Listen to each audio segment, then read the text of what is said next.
होगी। और अगर समझ में आ रही है तो आप उसको शेयर करिए और एक बार लाइक जरूर कर दीजिए, ठीक है। और ये सीडीपी जो है 30 मार्क्स की होती है। टोटल ओवरऑल कितने मार्क्स के होते हैं, मैं बार बार इस बात को ध्यान रखवाता हूं कि जो टोटल होते हैं 150 मार्क्स का होता है और जो सीडीपी का पार्ट है वो 30 मार्क्स का है। और इसके साथ साथ जो साइकोलॉजी पूरी आती है, पेडागोजी जो आती है, अब इसमें पेडागोजी की खेल क्या है कि इसमें 75 नंबर की आपकी क्या पूछा जाती है, पेडागोजी आपकी पूछी जाती है 75 मार्क्स का। दोस्तों आपको इस बात को ध्यान रखना है कि 150 में 75 नंबर यानी कि सीधे सीधे 50 मार्क्स 50% क्या पूछा जाता है, पेडागोजी पूछी जाती है। तो इस बात को मुझे बहुत ध्यान रखना होगा और मेहनत करनी होगी कि कहीं से भी कोई क्वेश्चन छूट ना जाए। अगर समझ विकसित कर रही तो फिर क्वेश्चन करने में आसानी होगी। मैं एक टेक्निक लेके चल रहा हूं या ट्रिक कह सकते हो, पॉजिटिव नेगेटिव कीवर्ड, जिसके अकॉर्डिंग हम आंसर को सही और कम समय में सॉल्व कर सकते हैं, ठीक है। तो मेरे दोस्तों आपको ध्यान रखना है और कंटिन्यू प्रयास करते रहना है।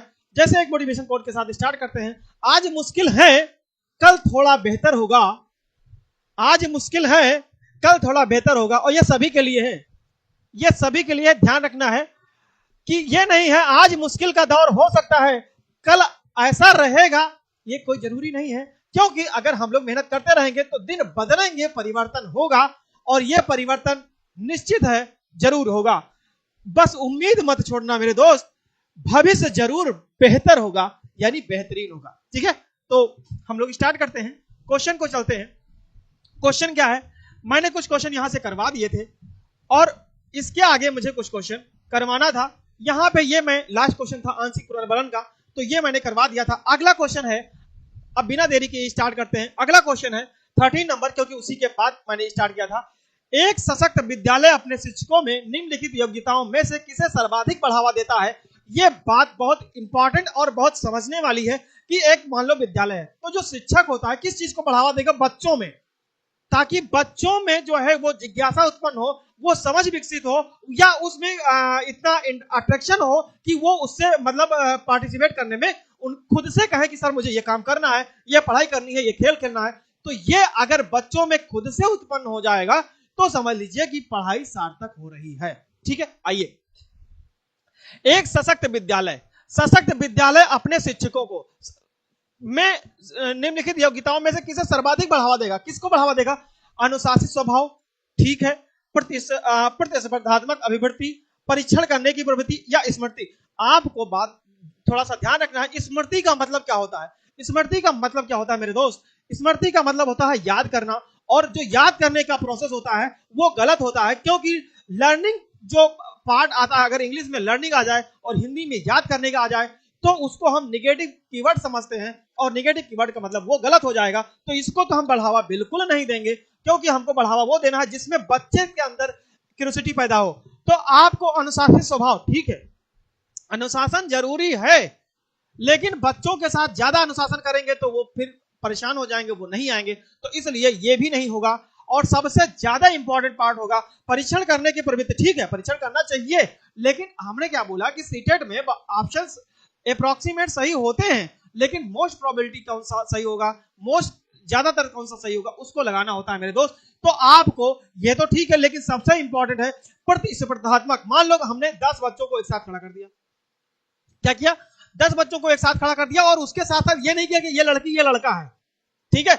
मतलब मैंने किसी भी स्टूडेंट से, मान लो ये जी है और ये एफ है, मतलब ये जी है और ये बी है, जी और बी, जी का मतलब गर्ल और बी मतलब बॉय यानी लड़के हैं। अब यहां से मान लो इसमें 40 बच्चे हैं, हमने क्या किया, हमने किया कि भाई पार्टिसिपेट करना, तो सबके सब खेलने तो नहीं जानते होंगे, या जानते होंगे तो अब मैं क्या करूंगा कि आप लोगों को मुझे क्या करना, आपके अंदर से वो लाना है कि आप क्या करना पसंद करते हो। मैंने कहा बेटा आप बताओ कबड्डी कितने लोग खेलना चाहते हैं, इसमें से 5 लोग आ गए, इसमें से 6 लोग आ गए, हम उनको क्या कर दिया, कबड्डी के लिए लेकर चले गए। अब पार्टिसिपेट किया, मैंने कहा कि खो खो कितने लोग खेलना पसंद करते हो, भाई उसमें से आप ही आ गए। तो जो खुद से ये उत्पन्न होगा कि मुझे ये इसमें दिलचस्पी है, इसके प्रति मेरा अट्रैक्शन है, तो हम वो काम करवाएंगे ताकि वो अपनी प्रतिस्पर्धात्मक यानी कि अपने अंदर जो जुनून, जोश और उस कार्य को करने की मतलब इस समझ है, वो कितना अच्छे से करेंगे, क्योंकि वो खुद जानते हैं। तो जब उनको वो मौका दिया जाएगा तो ये सबसे बेस्ट तरीका होगा प्रतिस्पर्धात्मक, यानी कि ऑप्शन नंबर बी। उम्मीद करता हूं आपको समझ में आया होगा। आप स्क्रीनशॉट ले लीजिए और आगे हम लोग बढ़ते हैं। ठीक है, चलिए इसका एक्सप्लेनेशन भी देख लेते हैं, बता देते हैं आप लोगों को। एक्सप्लेनेशन क्या है? हाँ, बी है, एक सशक्त विद्यालय अपने शिक्षकों में निम्नलिखित योग्यताओं में से सदैव, ये बात ध्यान रखना है, अगर सदैव की बात करता है तो निगेटिव वर्ड है, लेकिन अगर पॉजिटिव सदैव की बात कर रहा है तो आपको प्रतिस्पर्धात्मक अभिवृत्ति को सर्वाधिक बढ़ावा देना चाहिए। और ये बच्चों के लिए भी इंपॉर्टेंट है और शिक्षक के लिए भी इंपॉर्टेंट है, क्योंकि शिक्षक के लिए इसलिए इंपॉर्टेंट है, मेरा नाम कब होगा? जब आप लोग अच्छा करोगे। मेरा नाम कब होगा? जब आप लोग अच्छा करोगे, यानी कि जब जो मैंने पढ़ाया आपने उसको समझदारी से सुना और उसको अप्लाई किया अपने एग्जाम में। तो आप ये मान लो 150 में से, एक मिनट, मान लो मैं इसी में समझा, 150 में से आपने एक 130 ही लेकर आए, तो 130 आपके मतलब मैक्सिमम नंबर पास करने की कितना था? 90। आप लेकर क्या 40 ज्यादा, तो आपके अंदर एक जुनून जोश पैदा होगा कि हाँ हमने अच्छा किया है, और इसके साथ साथ उसको मतलब टारगेट अचीव करने में अगले के लिए बहुत आसान हो जाएगा। ताकि जब आपके अंदर अच्छा रहेगा कि मैंने, मेरे अंदर जोश है, मैं कर सकता हूं, तो अगला आप कर सकते हैं, ये 100% होगा।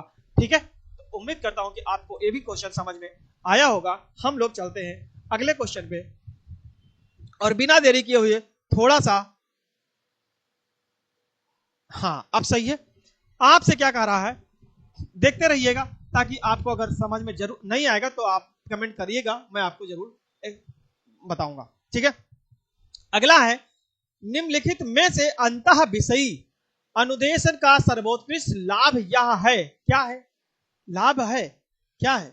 आइए, पाठ योजना बनाने और गतिविधियों में शिक्षकों को अधिक लचीलेपन की अनुमति होती। एक बात ध्यान रखना है कि जो बच्चे जैसा सीटेट कर रहे हैं या यूपी टेट कर रहे हैं या एमपी टेट कर रहे हैं, मतलब झारखंड टेट कर रहे हैं, दे रहे हैं, तो उनके लिए सबसे इंपॉर्टेंट क्या है? पहले तो वो क्या करते हैं? डीएलएड करते हैं, डीएलएड करते हैं, कुछ लोग बीएड करते हैं। अब एक बात ध्यान रखिएगा, ये जो है वो आपको प्राइमरी के लिए मान्यता दी गई है, प्राइमरी प्लस जूनियर के लिए दिया गया है, ध्यान रखिएगा। और ये जो बीएड है वो आपको जूनियर में भी है, मतलब इनको प्राइमरी में थोड़ा सा बाहर किया गया है। इसके साथ साथ ये टीजीटी भी दे सकते हैं। क्या दे सकते हैं? टीजीटी भी दे सकते हैं। टीजीटी का मतलब मेरे दोस्त, अगर जो लोग नए हो, ना समझते हो, तो वो यानी कि 9th और 10th में पढ़ाने के लिए होता है। इसके बाद पीजीटी आता है, तो पीजीटी में भी अब क्या किया गया है, कहीं कहीं की बीएड को मान्य कर दिए हैं। तो इतना एक्सप्लेनेशन मुझे करने की जरूरत नहीं थी, हमारा मेन उद्देश्य था बताने का, जो बीएड या डीएलएड होता है उसमें पाठ योजना बनाने का। यहां पे वो आया तो इसको मैंने बताना पड़ा, क्योंकि पाठ योजना बनाने यानी पाठ योजना बनाया जाता है, गतिविधियों में शिक्षकों को अधिक लचीलेपन की अनुमति होती है। ठीक है, तो ये बात समझ में आई। अब इसका आंसर क्या होगा वो हम सारे ऑप्शन पढ़ेंगे, क्योंकि सीटेट में बिना चारों ऑप्शन पढ़े अगर आप टिक करेंगे तो हो सकता है कि गलत कर दें। मैं ये नहीं कहता हूं कि गलत ही कर देंगे, लेकिन बात को ध्यान से समझिएगा, हो सकता है गलत हो जाए, तो हमको चारों ऑप्शन पढ़ने के बाद आंसर देना होगा। दूसरा है, विद्यार्थियों को सीखे गए ज्ञान को बहु संदर्भों में अनुप्रयोग करके सामान्यीकृत करने के अवसर दिए जाते हैं। एक बात ध्यान रखिएगा मेरे दोस्त, कि जो अवसर की बात आती है, क्या बात आती है? अवसर की। तो अवसर जो होता है वो एक आपका पॉजिटिव वर्ड होता है।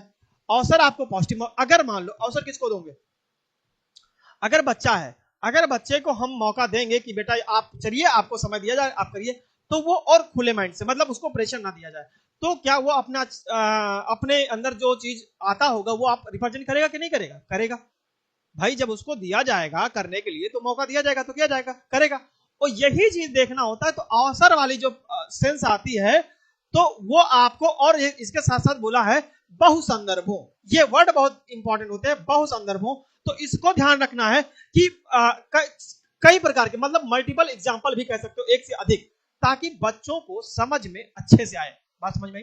क्या होता है कि जब एक से अधिक एग्जाम्पल को लेकर के, उदाहरण को लेकर के बच्चों को समझाया जाता है, और उदाहरण वो लेना है जो बच्चों के आसपास या पर्यावरण से रिलेटेड रिलेशन हो उसका, ताकि बच्चा समझ पाए। अब ये नहीं है बच्चा प्राइमरी में पढ़ रहा है, गांव का है, हम बात कर देंगे हिमाचल प्रदेश की, तो वो नहीं आएगा। लेकिन अगर हम उससे रिलेटेड जो पर्यावरण हो उसके आसपास के क्षेत्रों में, जिससे उसके दिमाग विकसित हो, तो हम उसको अगर लेकर चलेंगे तो उसको समझ में जरूर आएगा। तो इसलिए ऑप्शन अभी तक बी अच्छा है और इसके अकॉर्डिंग सही भी है। हम आगे भी पढ़ेंगे।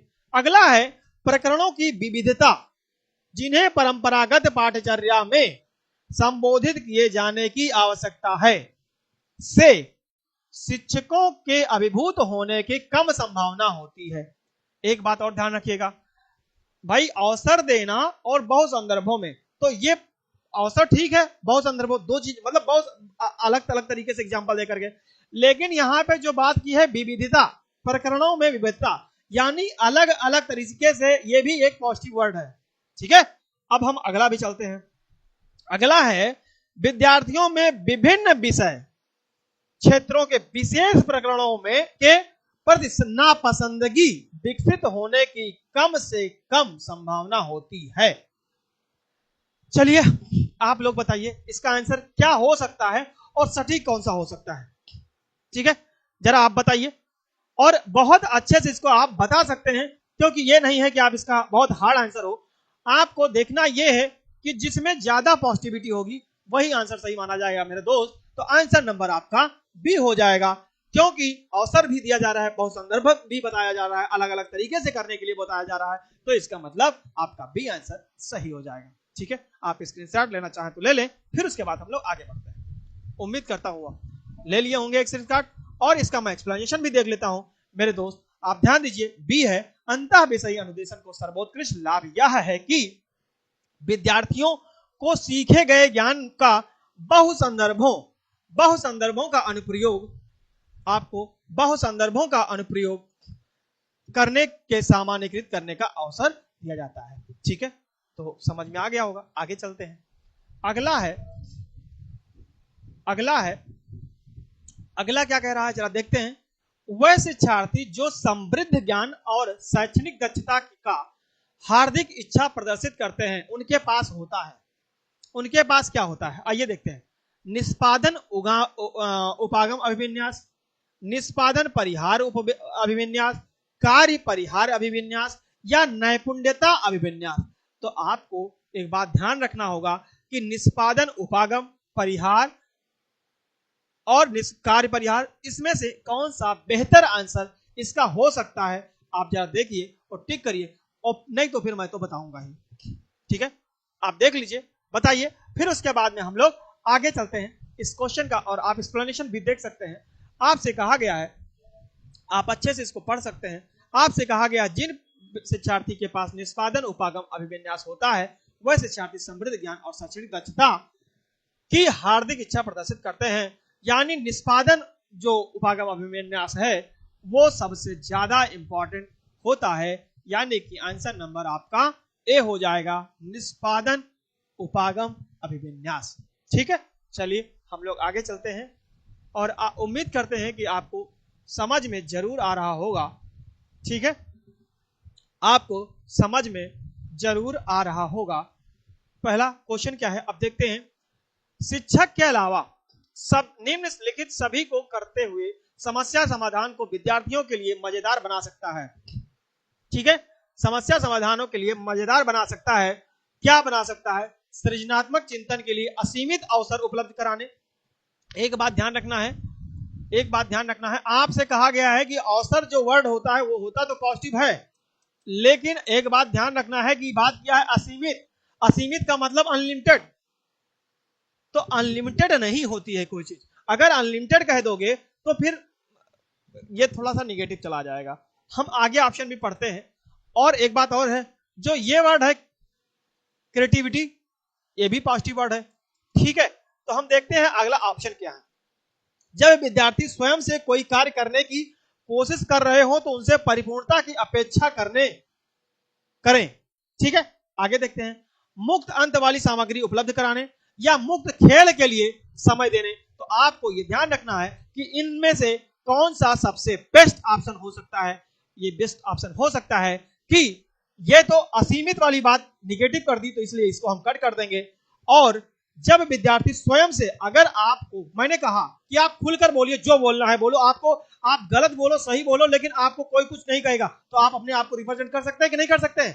कर सकते हैं। आपको कोई बिना डर के आप करेंगे। तो आप यहां पे बात यही कही गई है कि जब विद्यार्थी स्वयं से, मतलब खुद से कुछ बोलने की इच्छा है, बताने की इच्छा है, तो वो डरेगा नहीं और अपनी बात को अच्छे से रिप्रेजेंट करेगा, ये 100% है। तो यहाँ पे वो कोशिश कर रहे हो तो उनसे परिपूर्णता की अपेक्षा करने, यानी जो भी वो कहेगा वो अपने खुले माइंड से कहेगा, तो आंसर आपका जो है वो बी हो जाएगा। ठीक है, तो उम्मीद करता हूं आपको भी समझ में आया होगा। आगे चलते हैं और इसका एक्सप्लेनेशन भी देख लेते हैं। ठीक है, एक्सप्लेनेशन है आपका बी, शिक्षक को जब विद्यार्थी स्वयं से कोई कार्य करने की, जो मैंने बताया था वो ठीक है, लेकिन आप जरा एक्सप्लेनेशन भी देख लेंगे। शिक्षक को जब विद्यार्थी स्वयं से कोई कार्य करने की कोशिश कर रहे हो तो उनसे परिपूर्णता की अपेक्षा नहीं करनी चाहिए, बल्कि अलावा वहां कहा था, ध्यान रखिएगा, बल्कि उनके द्वारा किए गए त्रुटियों को कम करने के लिए उन्हें प्रेरित करना चाहिए। इसलिए विद्यार्थियों से परिपूर्णता की अपेक्षा ना करके समस्या समाधान को रोका जा सकता है। बात समझ में आई? इस तरीके से आप इसका सटीक आंसर दे सकते हैं। ठीक है, चलिए आगे चलते हैं। आगे क्या है? अगला है भाषा में अर्थ की सबसे छोटी इकाई। तो आपको एक बात ध्यान रखना है, भाषा की, देखो यहां पे रूपिम भी है और स्वनिम भी है।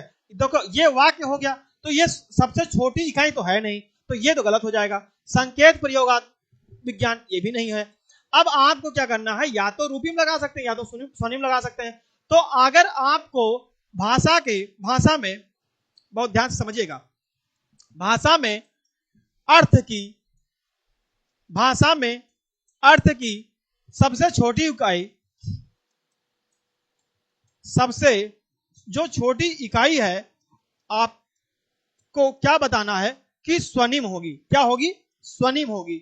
और अगर आपको एक बात और ध्यान रखना है कि अगर स्वनिम ना होता यहां पे ऑप्शन में, तो हम आंसर बी ए को लगाते, तब हम रूपिम को लगाते। ठीक है, यानी कि आंसर यहां पे बी होगा। ठीक है, मैं अब जरा मोबाइल में भी ऑन कर देता हूं ताकि मुझे पता भी चलता रहे, है ना, क्या चल रहा है, आवाज आ रही है कि नहीं आ रही है, ऑडियो वीडियो क्लियर है कि नहीं है, ये बहुत इंपॉर्टेंट है। ठीक है, तो जरा देख लेते हैं। हाँ, आ रही है। अब क्या करना है कि अगला क्वेश्चन देखते हैं, इसका एक्सप्लेन भी देख लेते हैं। इसका एक्सप्लेनेशन क्या है? अगला है, स्वनिम बोलचाल की भाषा की उच्चरित रूप की वह न्यूनतम विशेषता है जिसके द्वारा किसी कही गई बात का कही जाने वाली किसी अन्य बात में अंतर स्पष्ट किया जा सकता है। स्वनात्मक दृष्टि से किसी भाषा बोली में समान स्वरों का समूह जिसके वितरण का एक ढांचा होता है, यानी कि किसी अन्य मतलब बोली जाने वाली भाषा और किसी अलग जगह पे उसमें अंतर स्पष्ट करना। जैसे आप बात कर सकते हो, जैसे मैं मान लो कि यूपी में क्लास चल रही है ये, अगर यही बच्चा कहीं जो देखने वाला है, मान लो महाराष्ट्र का है, कहां का है? महाराष्ट्र का है, और या मान लो गुजरात का है। अब आपको एक बात ध्यान रखनी पड़ेगी कि गुजरात में मैक्सिमम जो भाषा बोली जाती है वो क्या होती है? गुजराती होती है। बहुत ध्यान से समझिएगा, गुजराती होती है। यहां पे मराठी होती है। लेकिन आपको क्या, और यहां पे यूपी में क्या है? हिंदी चलती है। लेकिन एक ऐसी लैंग्वेज है जो मैक्सिमम सब लोग यूज कर लेते हैं आजकल के, जिसको हम हिंग्लिश कहते हैं। हिंग्लिश किसको कहते हैं? हिंग्लिश का मतलब होता है हिंदी प्लस इंग्लिश दोनों, एच प्लस ई का मतलब हिंदी और इंग्लिश। तो इसमें हम लोग सब भाषा समझ जाते हैं। ठीक है, लेकिन क्या ये महाराष्ट्र के लोग जो है क्या हिंदी नहीं समझेंगे? समझेंगे, थोड़ी बहुत तो समझेंगे ना। या गुजरात के, यानी कि थोड़ी बहुत समझ तो सबको आएगी, लेकिन क्या एग्जैक्ट आ सकती है? आपको ये भी ध्यान रखना है। तो यही जो अंतर होता है, अंतर की बात की है मेरे दोस्त, तो यही थोड़ा सा अंतर हो सकता है। बात समझ में आई कि नहीं आई? अगर आ गई तो एक बार लाइक जरूर कर दीजिएगा। चलिए हम लोग आगे चलते हैं। आगे का है ये,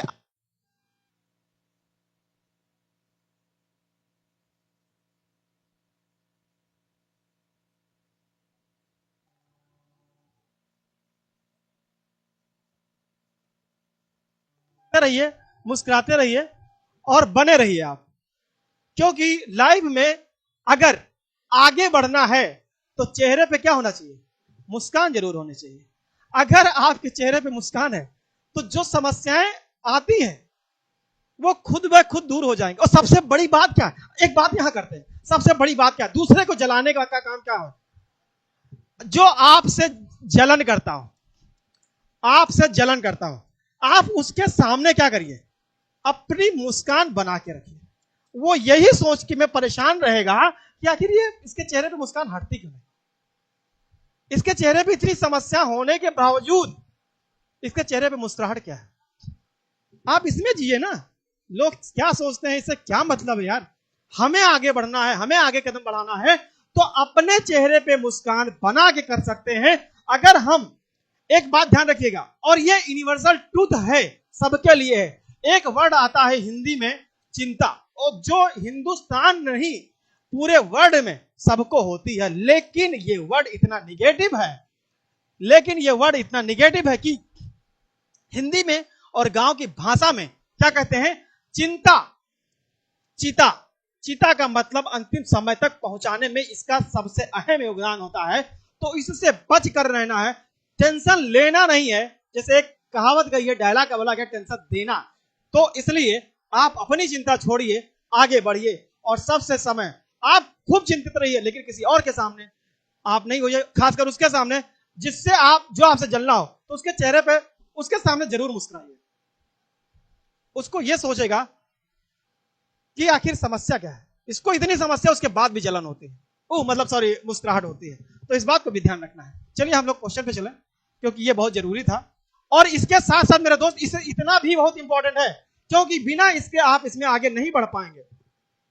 क्वेश्चन है, बहुबुद्धि सिद्धांत निम्नलिखित निहितार्थ देता है। एक बात ध्यान रखिएगा, यह कहा है सिवाय। सिवाय का मतलब इसके अलावा, इसके अलावा। अच्छा एक बात और, यहां एक क्वेश्चन हो गया, बहुबुद्धि का सिद्धांत। बहुबुद्धि का सिद्धांत दिया किसने था? बहुबुद्धि का सिद्धांत मेरे दोस्त, हमारे एक मनोवैज्ञानिक थे, गार्डनर साहब, तो उन्होंने ये आपको बहुबुद्धि का सिद्धांत दिया था। तो जैसे जैसे क्वेश्चन आते जाएंगे, जो क्वेश्चन होगा वो तो मैं बताऊंगा, लेकिन साथ साथ जिसका और भी ऑप्शन हो सकते हैं वो भी मैं एक्सप्लेन करता चलूंगा। तो बहुबुद्धि का सिद्धांत गार्डनर साहब ने दिया था, ठीक है। तो आगे चलते हैं। अगर मान लो, अब मान न लो, अगला यही बताते हैं, तो फिर इसी में उलझे रहेंगे। आपसे कहा गया विविध तरीकों से सीखने का आकलन किया जा सकता है। भैया मेरे, विविध तरीकों का बात आया तो वो अच्छा है, क्या है? अच्छा है, लेकिन इसमें क्या कहा है कि सिवाय। आपसे कहा है सिवाय, मतलब वो जो सही है वो नहीं बताना है, जो गलत हो वो बताना है। सीटेट में ये बहुत इंपॉर्टेंट ये बात कहा, सिवाय। भैया अब आपने सोचा विविध, यही लगा दो, ये गलत करके चले आए, जब घर पे आए कहे ये तो गलत हो गया।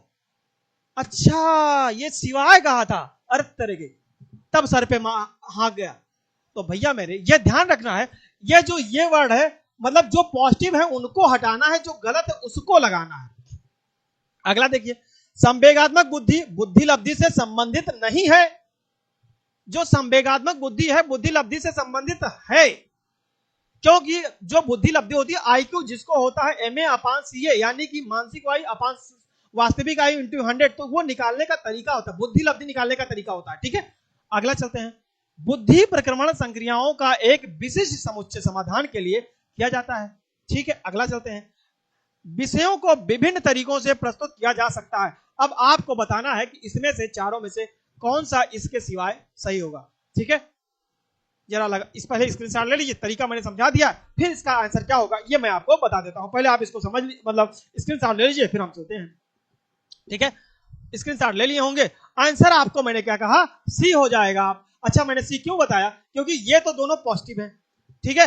और ये कह रहा है बुद्धि प्रक्रमण संक्रियाओं का एक विशिष्ट, विशिष्ट का मतलब मेरे दोस्त ध्यान रखिएगा, बात करता है स्पेशल की, और बच्चों में, और यानी कि हमारा एनसीएफ विशिष्ट, विशिष्ट की बात नहीं करता है, ये निगेटिव हो जाएगा। तो इसके सिवाय यह आंसर सही हो जाएगा। मतलब ये निगेटिव है और यहां यही पूछा गया, इसलिए सही है। बाकी ये भी सही है, ये भी सही है, ये भी सही है, लेकिन सही नहीं, गलत पूछा है, इसलिए गलत वाला ही गलत करेंगे, ठीक है। चलिए आगे चलते हैं। थोड़ा सा समझ में जरूर आया होगा, और इसका एक्सप्लेनेशन भी दे सकते हैं। हाँ, सी है, बहुबुद्धि सिद्धांत के अंतर्गत विविध तरीकों में से सीखने का आकलन किया जाता है, किसी भी प्रकार से संवेगात्मक बुद्धिलब्धि से संबंधित नहीं है। बहुबुद्धि में विषयों का विभिन्न तरीकों से प्रस्तुत किया जा सकता है। मतलब ये जो एक्सप्लेन किया है ये सबका सब सही वाला किया है, सही वाला किया है, और हमको गलत वाला बताना था, ये सही वाला है, तो गलत वाला ही ऑप्शन नंबर सी था। ये सही तरीके, मतलब ये सारी चीजें सही होती हैं। ठीक, अगला चलते हैं। अगला क्या है? अगला है निम्नलिखित में से कौन सा सीखने के लिए अधिकतम रूप से अभिप्रेरित करता है? अधिकतम रूप से, अब एक बात ध्यान रखिएगा, अधिकतम रूप से अभिप्रेरित करता है, यानी कि आप ये कह सकते हो कि मोटिवेशन। एक बात ध्यान रखिएगा, जिंदगी में मोटिवेशन बहुत इंपॉर्टेंट होता है, और सबसे ज्यादा मोटिवेशन कौन होना चाहिए? सबसे ज्यादा मोटिवेशन मेरे दोस्त, सबसे ज्यादा मोटिवेशन क्या होना चाहिए? इंटरनल। क्या होना चाहिए? इंटरनल होना चाहिए। अब इंटरनल का मतलब मेरे दोस्त क्या होता है? इंटरनल का मतलब आंतरिक रूप से, आंतरिक रूप का मतलब होता है खुद से। भैया आप पिक्चर की तरीके से मोटिवेशनल कोड सुन लेंगे तो आपके अंदर नहीं बदलाव आएगा। आपको बदलाव लाने के लिए खुद बदलना होगा। जब आप खुद बदलेंगे तो आप बदलाव ला सकते हैं। अगर आप को सिर्फ देख लें और उसको फॉलो ना करें, मान लो एक टीचर पढ़ा रहा है, बहुत बेहतरीन पढ़ा रहा है, आपने सीख लिया, लेकिन उसको अपनी जिंदगी में लाएंगे नहीं तो आपके अंदर बदलाव कैसे आएगा? संभव नहीं है। इसके लिए आपको बदलाव लाने के लिए खुद पे भरोसा करना होगा। चीज मुश्किल हो सकती है, टारगेट मुश्किल हो सकता है, लेकिन ऐसा नहीं है कि नामुमकिन हो। ऐसा नहीं है कि नामुमकिन हो, क्योंकि जो चींटी होती है उसको यह नहीं पता होता पहाड़ पर चढ़ने के लिए कितना समय चाहिए, लेकिन वो चढ़ती रहती है और एक ना एक दिन वो पहुंच जाती है। तो आपको अपने अंदर अगर बदलाव लाना है तो खुद पे भरोसा और सतत प्रयास, ये ऐसी चीज है जो आपको आपके अंदर बदलाव ला सकती है। ठीक है, तो आप कोशिश करिए कि अपने जिंदगी में उसको उतारने की। अगर एक दिन में नहीं होगा, लेकिन धीरे धीरे करेंगे तो जरूर हो जाएगा। निम्नलिखित में से कौन सा सीखने के लिए अधिकतम रूप से अभिप्रेरित है? असफलता से बचने के लिए अभिप्रेरणा, बहुत सरल या कठिन लक्ष्यों का चयन करने की प्रवृत्ति, लक्ष्यों को प्राप्त करने में व्यक्तिगत संतुष्टि, या बाह्य कारक। अब आपको यह बताना है कि अधिकतम से रूप से अभिप्रेरित करता है तो सबसे ज्यादा कौन करता है, यहां पे ये बताना है। भैया मेरे, असफलता से बचने के लिए बात अगर की जाए, ये तो नहीं होना चाहिए। बहुत सरल या कठिन लक्ष्यों को चयन करने की प्रवृत्ति, लक्ष्यों को प्राप्त करने में व्यक्तिगत संतुष्टि। हां, आपको अगर यह कह दिया जाए कि बेटा तुम जाओ यहां से, जहां मन करे वहां जाओ, तो इसका मतलब वो पूर्ण रूप से स्वतंत्रता मिल गई। जैसे अभी तो मैंने बच्चे की बात कर ली, जैसे हम लोग हैं, यानी ऑल इंडियन। हम लोग, जब हमारा देश कब आजाद हुआ? 1947 में। उससे पहले हम लोग क्या थे? स्लेवरी थे, गुलाम थे किसी से। अब मतलब ये कहना तो थोड़ा सा अटपटा अच्छा वर्ड नहीं है, लेकिन कहने का सेंस किसी के अंडर में हम लोग रहा करते थे। लेकिन जब हमारे देश को इंडिपेंडेंसी मिल गई तो यहां के रहने वाले हर नागरिक को, चाहे मेल हो फीमेल हो, उसके साथ साथ आप कोई पशु पक्षी भी ले लो, तो उसको भी कोई बंधन नहीं है। अब उसका एक हम फंडामेंटल की बात करते हैं, वहां पे मतलब एक अधिकार दिए गए हैं आर्टिकल 19 में। हमको ये बात यहां बतानी नहीं चाहिए क्योंकि ये टाइम टेकन प्रोसेस है, ये पॉलिटी का सेक्शन है, लेकिन मैं ये बता रहा हूं कि हमें स्वतंत्रता मिल गई। इसका मतलब रहने की, खाने की, अपनी बात को किसी के सामने रिप्रेजेंट करने की। ठीक है, अगर हमें कोई समस्या है सरकार से तो एक जगह एकत्र होने की। ठीक है, यानी कि ये सब स्वतंत्रताएं हम लोगों को हैं। ठीक है, तो इसी तरीके से अगर हमें स्वतंत्रता दे दी गई, तो सबसे ज्यादा व्यक्तिगत संतुष्टि तुम्हें तभी होगी जब आप व्यक्तिगत संतुष्ट होंगे कि हम भैया बोल सकते हैं, हम पढ़ सकते हैं, हम लिख सकते हैं। यानी कि कुछ ऐसी स्वतंत्रताएं होती हैं जो एकदम होना ही चाहिए। तो इसलिए आपको सबसे ज्यादा पार्ट हो जाएगा सी वाला सही। अब इसका हम ऑप्शन देख लेते हैं। और इसका एक्सप्लेनेशन भी जरा देख लेते हैं। सी ऑप्शन है, लक्ष्यों को प्राप्त करने में व्यक्तिगत संतुष्टि, यानी कि आगे बढ़ने के लिए सबसे इंपॉर्टेंट पार्ट होगा आपको खुद संतुष्ट होना, बंधन नहीं होना चाहिए किसी काम के लिए। और हमेशा मैं ये मोटिवेशन के साथ और इंटरनली भी और एक्सटर्नली भी, जो ऑफलाइन के बच्चे हैं उनके लिए भी और ऑनलाइन, मैं बहुत हंसमुख और हंसी मजाक से ही पढ़ाता हूं, लेकिन जो डिसिप्लिन है वो बना के रखना है, लेकिन बंधन में इतना नहीं रखना कि बच्चा बोल ना पाए। अगर बच्चा बोल नहीं पाएगा, आपसे डरेगा, आपके अपने सामने अपनी समस्या को आपके सामने नहीं बताएगा, तो उसकी समस्या दूर ही नहीं होगी। और जब समस्या ही नहीं दूर होगी तो फिर आपके अंदर वो क्वालिटी ही नहीं है। क्योंकि डीएलएड में, बीएड में यह सिखाया जाता है कि आपको कैसे अपने आप को बच्चे के सामने रिप्रेजेंट करना है, क्योंकि हमारा एनसीएफ बाल केंद्रित है, मतलब शिक्षा बताई गई है, तो इसलिए हमको सबसे ज्यादा इंपॉर्टेंट उसी को रखना है। अगला चलते हैं। अगला है बुद्धि लब्धांक सामान्यतः निष्पादन से संबंधित होते हैं। बुद्धि लब्धांक सामान्यतः निष्पादन से संबंधित होते हैं रूप से शैक्षणिक। अब रूप से शैक्षणिक का मतलब है कि इसमें से क्या होना चाहिए, उच्च होना चाहिए, मध्यम होना चाहिए, कम से कम होना चाहिए या पूर्ण होना चाहिए। तो आपको यह बताना है कि जो बुद्धि लब्धांक है सामान्यतः निष्पादन में कौन सा होगा। जरा इस ऑप्शन को आप देख लीजिए, पढ़ लीजिए और फिर उसके बाद आप आंसर बताइए कि इसका कौन सा सही हो सकता है। तो आप बताएंगे, उम्मीद करता हूं कि बुद्धि लब्धांक सामान्यतः निष्पादन से संबंधित होते हैं रूप से शैक्षणिक का मतलब कि पहला हो जाएगा उच्च होता है। ठीक है, क्या होता है, उच्च होता है। तो अब हम इसका एक्सप्लेनेशन भी देख लेते हैं और उम्मीद करते हैं कि आपको समझ में आएगा। बुद्धि लब्धांक सामान्यतः उच्च रूप से शैक्षणिक निष्पादन से संबंधित होते हैं। ठीक है, उम्मीद करता हूं कि अब आपको समझ में जरूर आया होगा। चलिए आगे चलते हैं। अगला है, अगला कह रहा है कि 16 वर्षीय बच्चा बुद्धिलब्धि परीक्षण में 16 वर्षीय बच्चा बुद्धिलब्धि परीक्षण में 75 अंक प्राप्त करता है, उसकी मानसिक आयु क्या होगी। तो भैया मेरे दोस्त, आपको क्या करना है कि जो बुद्धि लब्धांक होता है यानी कि आईक्यू, आपको ध्यान रखना, आईक्यू देख लो आ रहा है, आईक्यू, आईक्यू का मतलब होता है बुद्धि लब्धांक। ठीक है, क्या होता है, बुद्धि लब्धांक। अब अगर हमको इसको बताना है तो हम क्या करेंगे, जो इसका फार्मूला होता है, तो इसको ध्यान रखिएगा कि मानसिक आयु, आप लोग लिख लीजिएगा, मानसिक आयु अपान, ठीक है, मानसिक आयु अपान वास्तविक आयु, वास्तविक आयु इंटू 100, यह होता है फार्मूला। ठीक है, यह होता है फार्मूला। अब आपको क्या बताना है कि अब हमको बताना है कि उसकी जो मानसिक आयु है वो कितनी होगी। तो आप बताओ कि जो 16 वर्षीय बच्चा का बुद्धि लब्धांक, तो बुद्धि लब्धांक में आपको मानसिक बताना है और उसके अंक कितने हैं, 75। तो आपको इसमें यह बताना है कि आईक्यू कितना है। बुद्धि लब्धांक 16 हो गया, वास्तविक आयु, वास्तविक आयु का मतलब आपको यहाँ पे जो आपको पूरा दिया गया है, तो ये कहा गया है भैया मेरे की बुद्धि लब्धांक परीक्षण में 75 अंक आए हैं, यानी कि जो उसको टोटल मिले वो बताया गया है। तो आओ देखते हैं इसको कैसे सॉल्व करेंगे। आप लिखेंगे जो बुद्धि लब्धांक है 16 यानी कि 16 इज इक्वल टू हो जाएगा मानसिक आयु, क्या हो जाएगा, मानसिक आयु अपान 75, 75 इंटू 100। बात समझ में आई। अब क्या करोगे, 25 की टेबल से अगर पढ़ना नहीं आता है तो टेबल आना चाहिए। 25 या 75, 25 चौका 100, कितना आया, 25 चौका 100।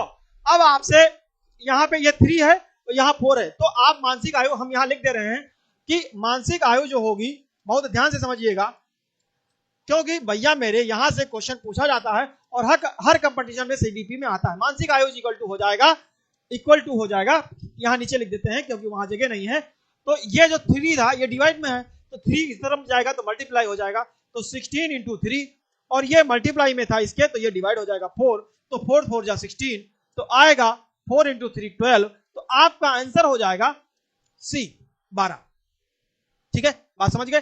तो आपको कभी कभी हो सकता है जब बुद्धि लब्धांक कहेगा पूछने के लिए तो आपको मानसिक आयु देगा, वास्तविक आयु देगा, आपको तब बुद्धि लब्धांक निकल जाएगा यानी आईक्यू निकल जाएगा। दूसरी बात, हो सकता है कि वास्तविक आयु ना दिया जाए, बुद्धि लब्धांक दे दी जाए, मानसिक आयु दे दी जाए, हमको वास्तविक आयु निकालना हो जाए। तो बच्चा ये ध्यान रखना, ये फार्मूला होता है और इसी फार्मूला, अच्छा हाँ एक और, इसका जो शॉर्ट फॉर्म होता है वो हम लिखते हैं एम ए अपान सी ए इंटू 100 और ये होता क्या है IQ।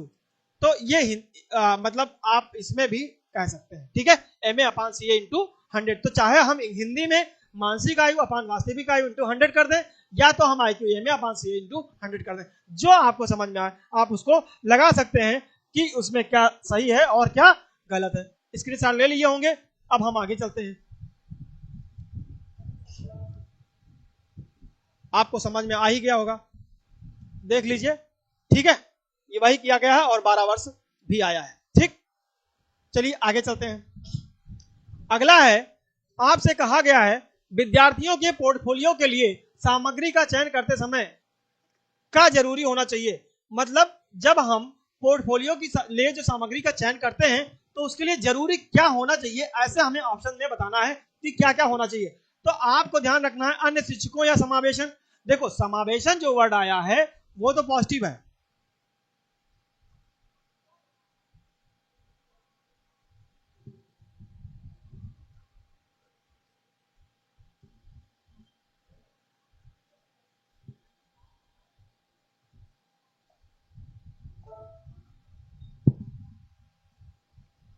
क्वेश्चन, हाँ ये है। अब इसमें क्या ध्यान रखना है कि समावेशन जो है, तो किसी भी चीज को बनाने के लिए समावेशन का मतलब मल्टीपल चीजों का एक साथ ऐड होना, ठीक है। तो समावेशन तो जरूरी है, लेकिन किसका जरूरी है समावेशन, एक थोड़ी सी इसमें से थोड़ी थोड़ी सी एरर है। क्या है इसमें गैप, ये जो दो वर्ड हैं वो दो वर्ड की गैपिंग है यहाँ पे कि कहां पे क्या भरा जाएगा। तो यहां पे ये होना चाहिए, देखो यहां ये जो है मैं बता देता हूं आपको, यहां पे ये मैं लगा देता हूं, यहां पे जो बुक है उसमें नहीं होना चाहिए, ये गैप है। और पोर्टफोलियो के लिए चयन करते समय जरूरी, फिर जरूरी के बाद डैश होना चाहिए। तो क्या जरूरी होना चाहिए, यानी कि ऑप्शन है, हमको ये नहीं पढ़ना है, ये ऑप्शन में बुक में नहीं होना चाहिए, ये नहीं है, ये है डैश। ध्यान से पढ़िएगा, डैश के पोर्टफोलियो के लिए सामग्री का चयन करते समय का जरूरी डैश होना चाहिए। बात समझ गई, यानी हिंदी में रिक्त स्थान। अब यहां से तो आपको आंसर एकदम से पता चल गया होगा, कैसे कैसे पता चल गया होगा, भैया मेरे विद्यार्थियों पहले ही कह दिया है, क्या कहा है, विद्यार्थियों पहले ही कह दिया है, तो अन्य शिक्षक गलत और ये अभिभावक गलत। अब विद्यार्थी पहले वाले में तो सही होगा, ठीक। और समावेशन मैंने बता दिया कि किसी भी चीज का चयन करने के लिए समावेशन होना जरूरी है, तो ऑप्शन हो जाएगा बी। बहिष्कार क्यों करोगे भाई, जब कोई काम करने जा रहे हो तो बहिष्कार करोगे तो फिर काम बन ही नहीं पाएगा, ठीक है। तो इसलिए आंसर नंबर आपका बी हो जाएगा। और हम लोग इसका थोड़ा सा एक्सप्लेनेशन भी देख लेते हैं कि क्या सही है क्या गलत है।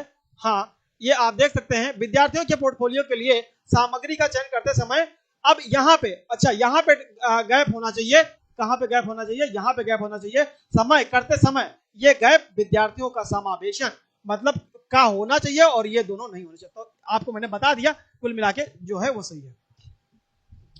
चलिए आगे चलते हैं, अगला क्या है, अगला कह रहा है सफल समावेशन को निम्नलिखित की आवश्यकता होती है। यहां तक तो समझ में आया, लेकिन एक वर्ड दिया गया है आगे, सिवाय। क्या कहा गया है, सिवाय। इसका मतलब ये, तो भैया मेरे ये बहुत ध्यान से समझना होगा कि जो सही होगा वो नहीं लगाना है, जो गलत होगा वो लगाना है, ठीक है। मैं थोड़ा सा जल ग्रहण करता हूं, तब तक आप क्वेश्चन देख लीजिए।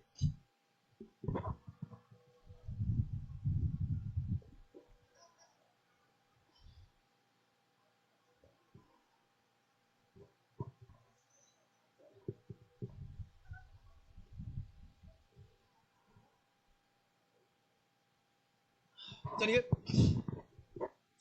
आपको सफल समावेशन, अच्छा इससे पहले मैंने जब बताया था कि सफल समावेशन हो या सफल ना भी लिखा हो, समावेशन के लिए लोगों का इकट्ठा होना, यानी जिस काम के लिए लोग मतलब हैं उनको इकट्ठा होना जरूरी है। तो अगर जरूरी है तो संवेदनशील बनाना ये सही है, ठीक है। अभिभावकों की भागीदारी, जैसे जब कोई पेरेंट टीचर मीटिंग होती है या तो कोई फंक्शन स्कूल में होता है, तो अभिभावक मतलब माता पिता, अभिभावक मतलब आप, अभिभावक में आप अपने से बड़े जो बच्चे हैं उनसे बड़े बड़े भाई बहन भी हो सकते हैं, माता पिता हो सकते हैं, चाचा चाची हो सकते हैं, या मतलब उनके परिवार में उनसे बड़े जो भी हैं वो अभिभावक का रूप माना जाता है। तो उनका सफल समावेशन में उनकी भागीदारी भी जरूरी है। क्षमता संवर्धन, अगर आपके अंदर कैपेसिटी नहीं होगी कि मैं ये काम कर पाऊंगा या नहीं कर पाऊंगा, तो अगर नहीं होगी तो आप कर भी नहीं पाएंगे। अगर आपने सोच लिया कि मैं कर सकता हूं तो आप कर भी लेंगे। तो इसका मतलब ये तीन ऑप्शन तो पॉजिटिव दिख रहे हैं। पृथक्करण करना, अभी इससे पहले मैंने तुरंत बताया था जहां लिखा था बहिष्कार, तो पृथक्करण का मतलब होता है कि अलग अलग। भैया मेरे तो जब हम अलग अलग कोई चीज कर देंगे तो फिर सफल जो समावेशन है तो वो होगा कैसे, नहीं होगा ना।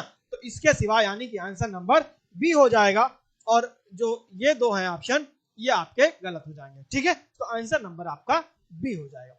चलिए आगे भी देख लेते हैं। अगला दिया गया है, सफल समावेशन के लिए शिक्षक का संवेदनशील होना एवं अभिभावकों की भागीदारी तथा छात्रों की क्षमता संवर्धन आवश्यक होता है। ठीक है, सिवाय पृथक्करण के, मतलब पृथक्करण नहीं होना चाहिए, और आगे आप कह सकते हैं। ठीक है, चलिए आगे चलते हैं। अगला क्या है, अगला 17 नंबर है। अगला 17 नंबर क्या कह रहा है, विद्यालय में लिंग भेदभाव से बचने का, विद्यालय में लिंग भेदभाव से बचने का सबसे सही तरीका, सबसे सही तरीका क्या हो सकता है आप बताओ। तो सबसे सही तरीका यानी कि सर्वोत्तम, सर्वोत्तम, सर्वोत्तम का मतलब क्या होता है, सर्वोत्तम का मतलब होता है हिंदी में सभी में उत्तम, मतलब जो भी वहां पे प्रेजेंट हो सभी से उत्तम। ठीक है, मतलब सबसे अच्छा जो वहां पे प्रेजेंट हो। ठीक, तरीका हो सकता है क्या, सबसे तरीका अच्छा हो सकता है कि लिंग भेदभाव, लिंग भेदभाव का मतलब होता है कि जेंडर बायस। ठीक है, इंग्लिश वाले भी ध्यान से समझ सकते हैं जेंडर बायस।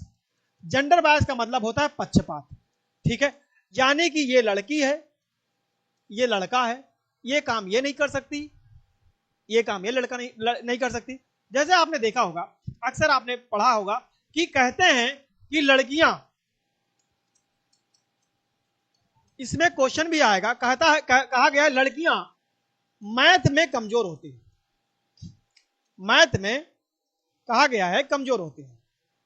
तो क्या वो भगवान है जो लड़कों को आता है मैथ में कमजोर होती है, मैथ में कमजोर होती है, ऐसा मतलब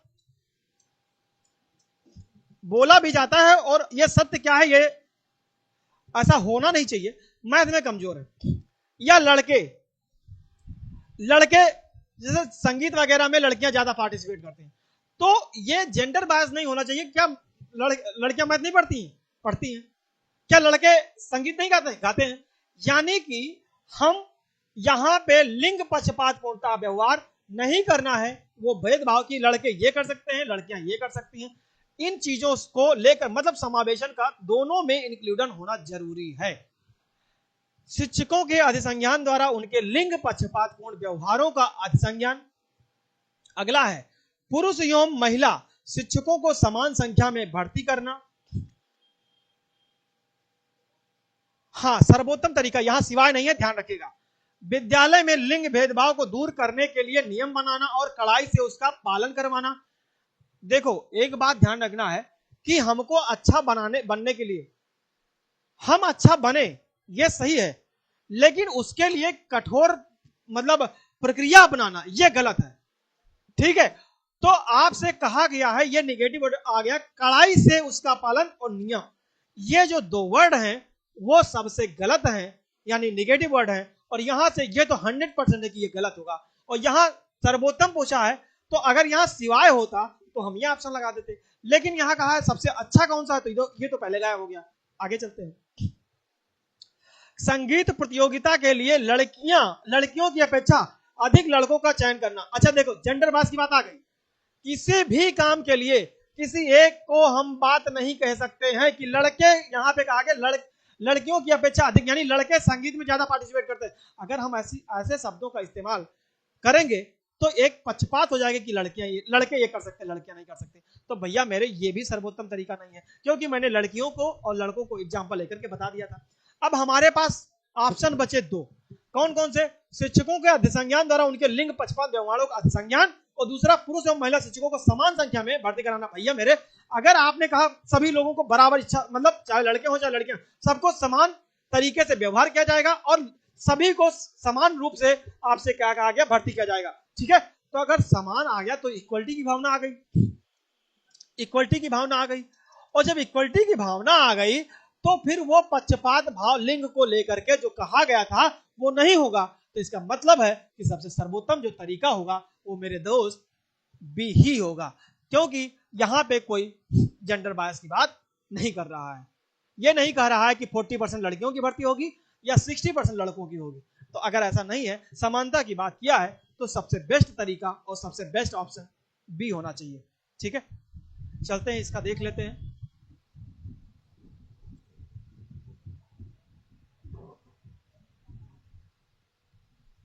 इसमें तो आंसर ए दिया गया है, विद्यालय में लिंग भेदभाव से बचने के का सर्वोत्तम तरीका शिक्षकों द्वारा उनके लिंग पक्षपातपूर्ण व्यवहारों का अधिसंज्ञान करना।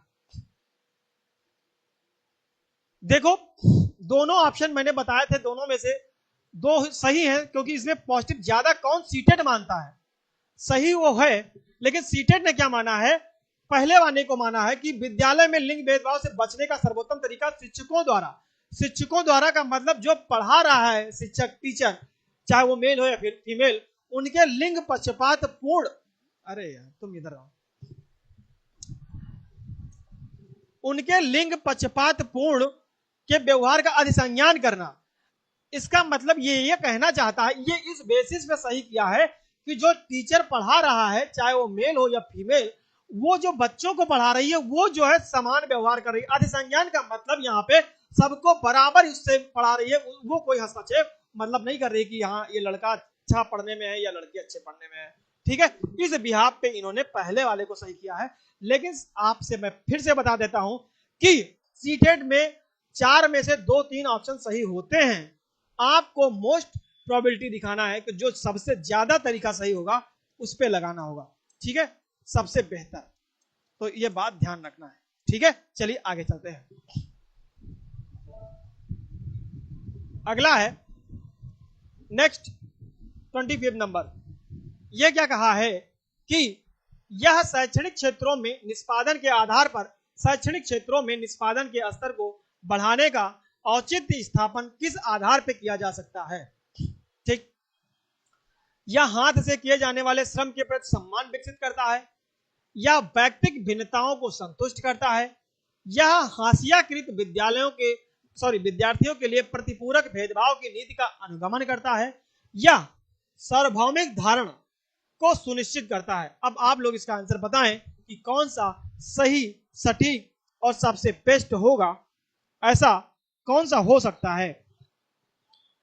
तो आपको बताना होगा कि जो सबसे बेस्ट होगा वो आपको, यानी कि व्यक्तिगत, अगर व्यक्तिगत भिन्नताओं को संतुष्ट करता है तो जो सबसे बेस्ट होगा वो ऑप्शन नंबर बी होगा, ठीक है। हाथ से किए जाने वाले जो श्रम के सम्मान है विकसित करता है, वो इससे कोई रिलेशन नहीं है। यह हाशियाकृत विद्यार्थियों के लिए प्रतिपूरक भेदभाव की नीति, भेदभाव तो हम कर ही नहीं सकते बच्चों में, ठीक है, भेदभाव तो नेगेटिव वर्ड वैसे ही हो गया, तो हम इसको तो कर नहीं सकते। यह सार्वभौमिक धारण को सुनिश्चित करता, तो भैया मेरे सही तो ये भी है, सार्वभौमिक तो मतलब सभी के लिए, लेकिन हमको सबसे बेस्ट मिला कि व्यक्तिगत भिन्नता की बात अगर आ गई तो यानी कि पर्टिकुलर किसी एक की बात करता, मतलब सभी को, तो ये आपका बेस्ट ऑप्शन हो जाएगा, ठीक है। चलिए अगला, मतलब इसका वो भी देख लेते हैं, एक्सप्लेनेशन भी देखते हुए चलेंगे। और आपसे कहा गया है बी सही है, यह शैक्षणिक क्षेत्रों में निष्पादन के आधार पर शैक्षणिक क्षेत्रों में निष्पादन के स्तर को बढ़ाने का औचित्य व्यक्तिगत भिन्नताओं को संतुष्ट करता है, ठीक है। तो उम्मीद करता हूं कि आपको समझ में आया होगा। अगले क्वेश्चन पे चलते हैं। अगला क्वेश्चन है, विद्यालय में नियमित उपस्थिति के लिए वंचित बच्चों को प्रोत्साहित करने का निम्नलिखित में से कौन सा तरीका सर्वाधिक उपयुक्त है, ठीक है। तो सर्वाधिक उपयुक्त तरीका क्या है? आपको ये बात ध्यान रखना है कि विद्यालय में नियमित उपस्थिति के लिए वंचित बच्चों को प्रोत्साहित। अब जो प्रोत्साहित की बात आई है तो वो आपका तो पॉजिटिव वर्ड ही है, ठीक है, ये क्या है? पॉजिटिव है। तो इसमें से सबसे उपयुक्त ऑप्शन कौन सा होगा ये हमको जानना है। तो आप पढ़ लीजिए, आवासीय विद्यालय खोलना, बच्चों को विद्यालय आने की अनुमति न देने का कानूनन दंडनीय अपराध बनाया जाए। भैया ये तो सबसे बड़ा निगेटिव है, वो भी महा वाला, तो ये तो बिल्कुल नहीं कर सकते हम। विद्यालय द्वारा बच्चों को एकत्रित करने वाले एक व्यक्ति को नियुक्त किया जाए जो प्रतिदिन घरों से बच्चों को लेकर आए। अच्छा, यानी कि लालच देना। ये एक बच्चा ये पर डे नहीं कर सकता, एक टीचर नियुक्त किया हर घर से बच्चा लेकर के आए, ठीक है। आगे भी पढ़ते हैं, अगर इससे बेहतर मिलेगा तो हम उसको बेहतर चुनेंगे। और बेहतर चुनने का ऑप्शन कब होता है? शादी करने में। कब होता है? जब बेहतर मिल जाए तो उससे शादी करेंगे। तो यह चुनाव, इसमें भी सीटेट भी बोलता है कि जो आसन तो 2-3 सही होते हैं, लेकिन बेहतर कौन सा सही है यह ऑप्शन लगाना है। बच्चों को आकर्षित करने के लिए प्रतिदिन 5 रुपए देना। अगर देखा जाए तो ये लालच बच्चों को देना कोई मतलब ठीक है कि हाँ 5 रुपए बच्चे आ जाएंगे, लेकिन इसमें सबसे बेस्ट ऑप्शन कौन सा हो सकता है ये हमको देखना है। आप जरा टिक मतलब स्क्रीनशॉट ले लीजिए और बताइए कौन सा सही हो सकता है। आपको सबसे बेहतर तरीका बताना है कि कौन सा है सही। तो ये भी है भाई, बच्चों का हम कह दिए, बच्चे क्या हो गए, खुश हो जाएंगे, 5-5 रुपया देना है, सब बच्चे के पढ़ने लेने के चक्कर चले जाएंगे। अगर एक कोई व्यक्ति बच्चे आने में असमर्थ है, बच्चे आने में असमर्थ है, तो एक बच्चा ढोने के लिए आ जाए कि चलो हम अपनी गाड़ी से लेकर आएंगे, तो सही वो भी मान सकते हैं। ये तो नेगेटिव हो ही गया। सी वाला, बी वाला, आवासीय विद्यालय खोलना, तो सबसे बेस्ट ऑप्शन होगा सीटेट के अनुसार और एनसीएफ के अनुसार आवासीय विद्यालय खोलना, ठीक है। अगर जैसे जो छोटे बच्चे होते हैं उनको ज्यादा दूर चलने में आसानी मतलब दिक्कतें होती हैं, तो अगर मान लो 1 किलोमीटर 1 किलोमीटर के अंदर 1 किलोमीटर के अंदर अगर एक स्कूल खोल दिया गया, तो अगर उनको लालच ना भी दिया जाए तो जो आसपास के बच्चे होंगे वो विद्यालय आएंगे। इसीलिए आपने देखा होगा एनसीएफ में भी कहा गया है कि प्राइमरी के जो विद्यालय होंगे वो 1 से 1.5 किलोमीटर के अंदर होंगे और जो जूनियर के विद्यालय होंगे वो 2.5 से 3 किलोमीटर के अंदर में होंगे। तो आपको इस बात को ध्यान रखना होगा कि ऐसा क्यों कहा गया है और ऐसा क्यों किया गया है। रीजन, कारण सिर्फ यही है कि वो आसानी से पहुंच सकते हैं, आसानी से पहुंच सकते हैं, इसलिए ऐसा नियम बनाया गया है। नियम नहीं मतलब स्कूल खोले गए हैं, पहुंच सकते हैं, ठीक है। तो मेरे दोस्त, उम्मीद करता हूं कि आपको समझ में ये आया होगा और इसका एक्सप्लेनेशन देख लेते हैं। हाँ, विद्यालय में नियमित उपस्थिति के लिए वंचित बच्चों को प्रोत्साहित करने के लिए आवासीय विद्यालय खोलने का तरीका जो है वो सर्वोत्तम है, सर्वाधिक उपयुक्त है। तो इसलिए आंसर नंबर आपका ए हो जाएगा, ऑप्शन नंबर ए, और सबसे बेस्ट तरीका भी हो जाएगा। और इसके साथ साथ थैंक यू फॉर वॉचिंग, बहुत बहुत धन्यवाद। आप लोग हमारे साथ इतनी देर तक बने रहे, और जो दोस्त बाद में भी देख रहे हैं तो वो कमेंट जरूर करें ताकि पता चल सके। अगर मान लो कोई कमियां भी हैं आप उसको बताइए और उस पर भी ध्यान दिया जाएगा, और अगर नहीं है तो लाइक करिए और अपने दोस्तों को ज्यादा से ज्यादा शेयर करिए, ठीक है। क्योंकि टारगेट हमारा मैं बता दिया हूं कि 30 आउट ऑफ 30 लेकर चल रहे हैं, और ईश्वर चाहेगा तो जरूर 30 में 30 आएंगे, ठीक है। Thank you.